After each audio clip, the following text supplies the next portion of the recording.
And now I have the privilege to be talking from one from one side of the world to the other. I have the privilege to talk with Kathy Malone on the Naramata bench. Usually I talk to her from one side to the lake to Yes. another because we're in Summerland usually. She's on the Naramata bench, but now we are in Burgundy. She's still on the Naramata bench. Kathy, good morning, good evening. We're I'm into not the sure. afternoon here. Yeah. Good day, good day. How are you, Kathy?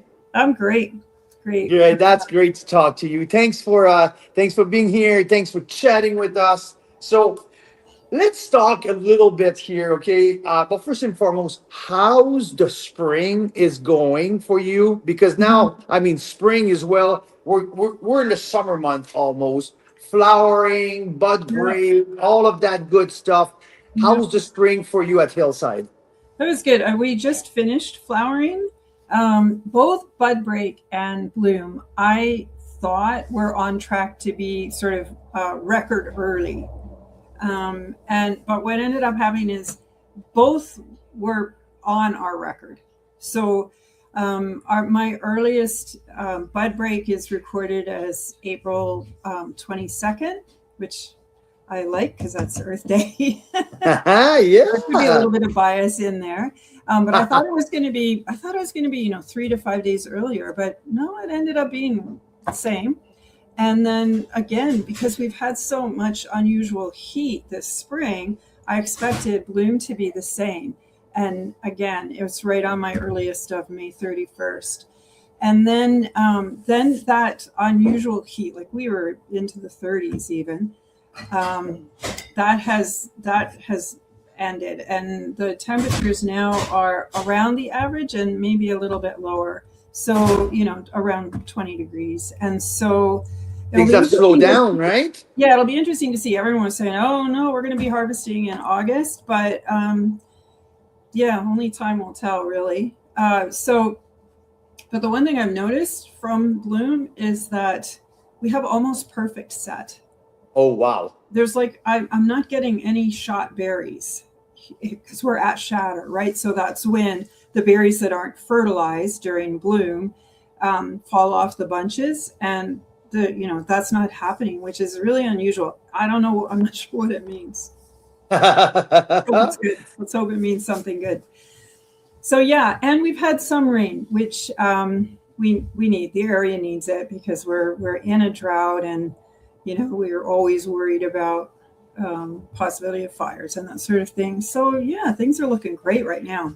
That's awesome because I think at some point I wanted to talk to you. I mean, we're coming off of a really dry winter, barely no snow, so no snow cap in the mountains. So that's something that people were worried about, and already like media picked up on that. And there's Yeah, already that, oh my God, is going to be the most fire. That's funny because here in Burgundy, two-thirds of our guests are from Ontario and Quebec, and they heard about it. oh Oh yeah, my God, I've heard that there's going to be so many yeah. wildfire this year. I'm like, oh my God, like this is a propaganda machine or what? Yeah, I mean, the government actually downgraded the fire risk that from this week from the rains that we've had. Just a little bit, I think, in the Okanagan, but in other parts of the province, it's quite a bit better outlook. So, Yeah. that's not good. And And so good fruit set. So we're good to go now, and it's exciting. So the growing season is well on the way. I think we're coming off a very spectacular vintage, if I we are for may. sure.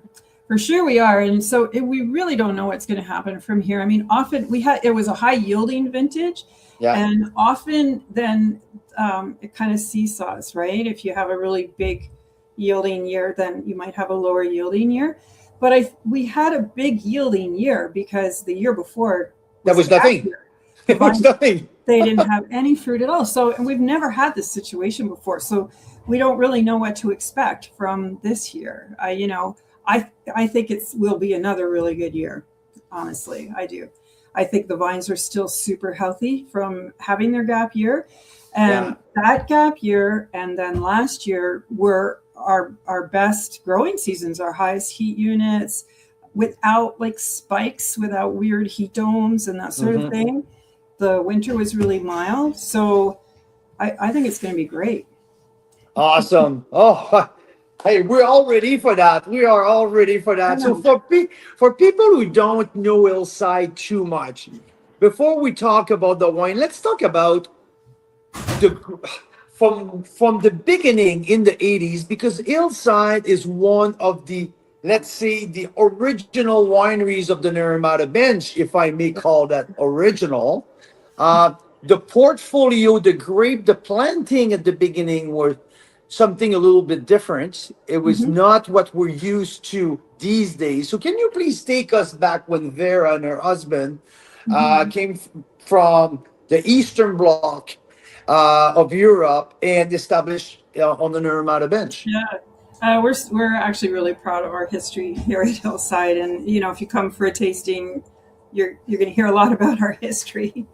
Um, so Vera Klokochka and her husband Boemer left Czechoslovakia in 1968 when the Soviet Union invaded, and came to Canada and worked for a bit, and put together a nest egg so that they were able to come down and purchase an apricot orchard on the Naramata bench. So that purchase was in 1979. And in 1983, they removed the trees and planted first Gamay and then Muscat Ottonel.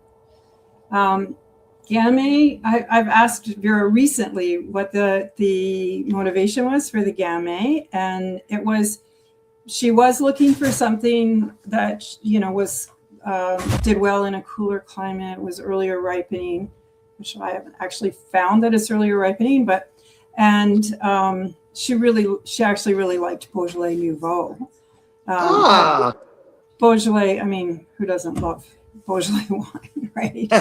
exactly. So We have yeah, a few members who are leaving Burgundy here, and they're going going for a right. week in the Beaujolais. They have stuff set up in Uh, Régnier, in Morgon, in Saint uh, Amour, and all of these beautiful yeah, appellations, right? yeah, that's going to be awesome. Yeah. Yes. So the vines, they're some of the oldest in Canada. It's been argued that they are the oldest Gamay vines in Canada. So planted in 83. Um, so we make an old vines Gamay Noir from it, Yeah. which Which we'll talk a little later. This is my highest rated Gamay ever. And it was like so cool that I've decided to make a full YouTube video on it. I mean, nice. this Gamay is all of this world in terms of complexity. Mm-hmm. This is really, really, really cool. But yeah. I mean, so this was part of the original planting when Vera planted in '83, right? Yeah. So what are their 43-year-old vines? So yeah, and they survived the freeze of 2024. So it's pretty That's pretty remarkable. remarkable. Yeah, yeah. And then she also planted Muscat Ottonel, which is a member of the Muscat family, which is about 200 strong. Ottonel is very well known in Eastern Europe. It's characterized by really fresh floral aromas.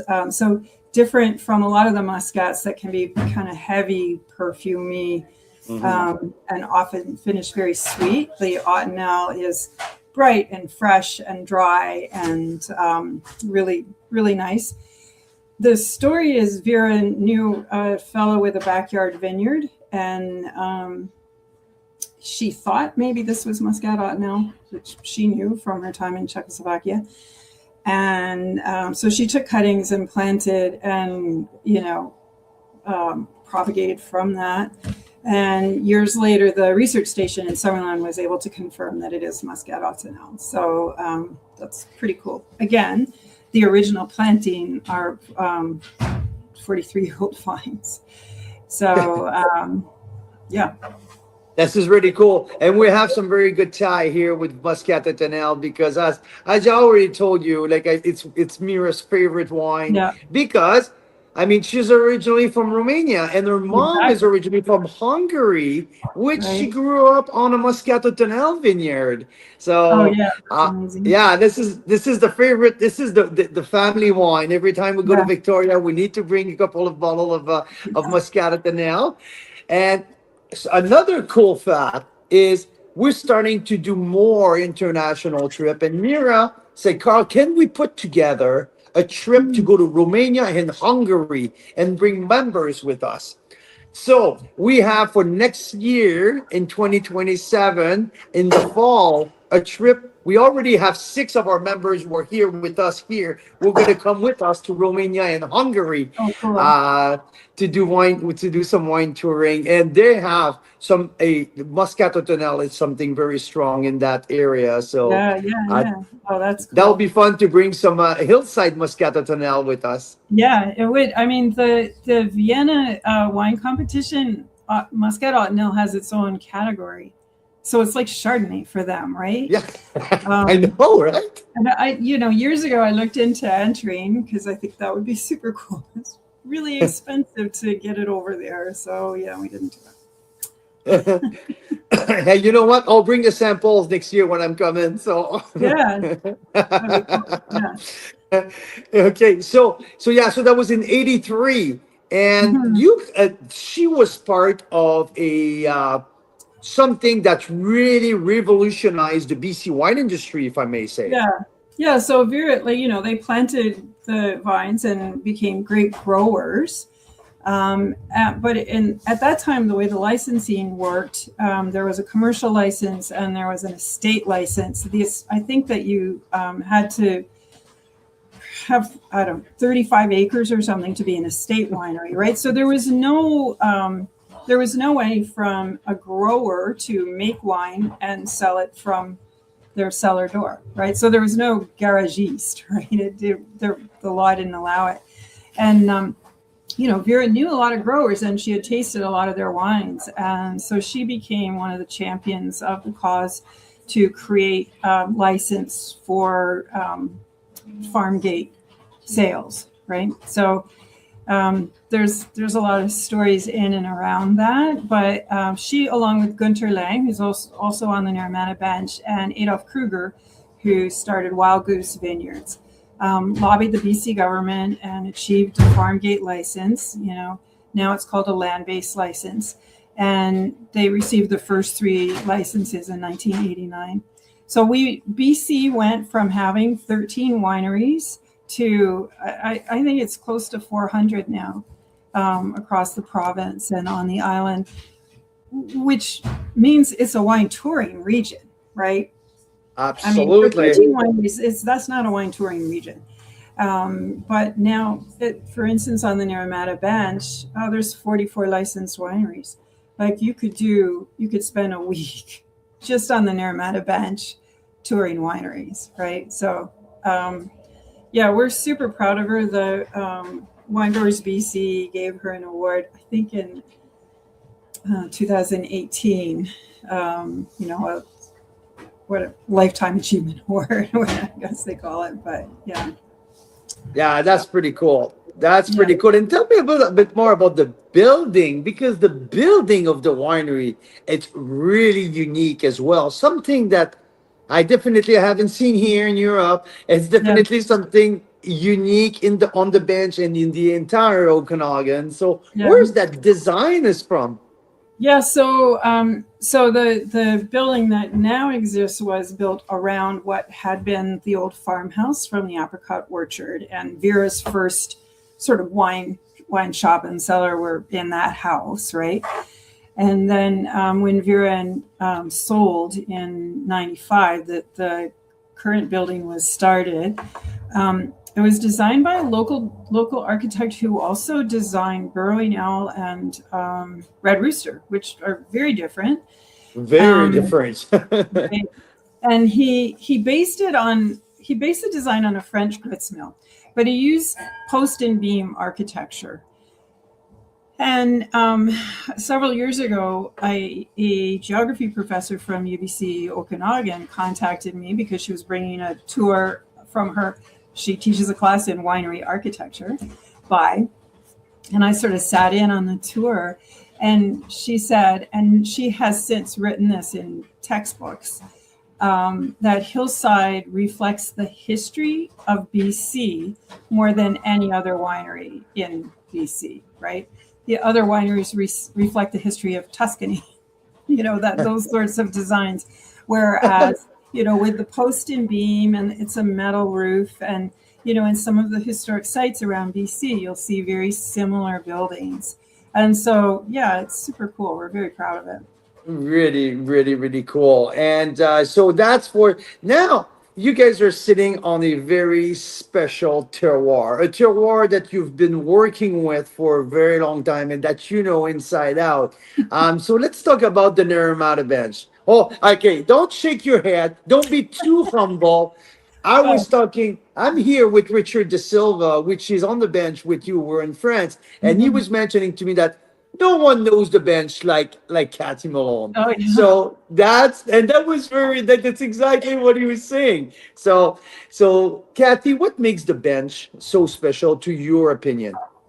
Well, that's funny you should mention that because I did a live segment with our owner, Duncan McCowan, our president, Duncan McCowan, who's a geologist, and we were talking a lot about the soils. So there's two things. He's done a lot of research around the world and feels that it's the only area where vines are planted successfully on glacial till. The other winemaking areas of the world are too far south to have been impacted by the glaciers, or too far north, say Patagonia, right? And the reason that's significant is the glaciers came through and stirred up the soils, tilled up the soils, and so mixed them. So other areas of the world are very homogeneous. Patagonia is on igneous rock. Burgundy's on limestone. Whereas the Naramata bench has many different elements together.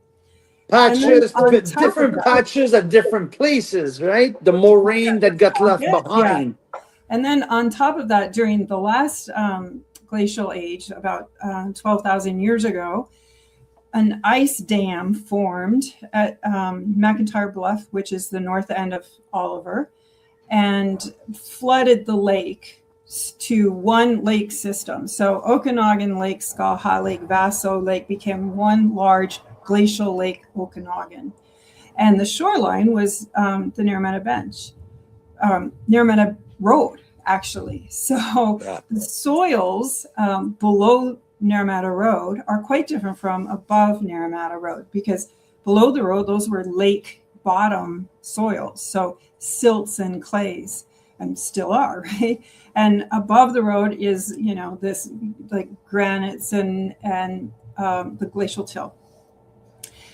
But also above the road was impacted by seasonal flooding. So there's also these clays and silts, and depending on where you are, like how close you are to a gully or a bluff, you have pockets of the other types of soil. So it's really cool. It makes each vineyard block sort of unique and interesting, and especially when you're making wine. Like, I find that the chemistry of the wine, the chemistry of the juice, because of these soils, makes for very sound juice, very sound wine, and also very tasty. It's a joy to work with as a winemaker. It's really a joy. And I know it might be a wide question, something that's like there's so many different answers to that, but the bench can produce many different expression of certain grapes. Do you think there's a one rock star or a few rock star grapes that we can see? Yes, the bench. I think we can make them all. I think we can make them all. Honest to God, I really do. I know, and guys like Sal D'Angelo is proving it to everyone right now with his Montepulciano, and when he planted Petit Verdot and these big Bordeaux varietals a while ago now, right? We're also, I think we're the sweet spot for Pinot Noir. I mean, it's Chardonnay. Yeah, it's really cool. This is really, really cool. I need your opinion on that, because I've been on record to say many times that Merlot is one of the unsung hero of the Naramata bench. I believe that the Merlot of the bench has a beautiful elegance, but incredible complexity. What do you think? And I know you have to go very Yeah, soon. I spent a lot of time with Naramata Bench Merlot because we have a single vineyard Merlot series. We have 4 different Merlots from different vineyards on the bench.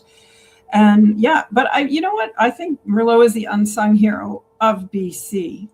I could kill the producers of Sideways because they're still hurting us.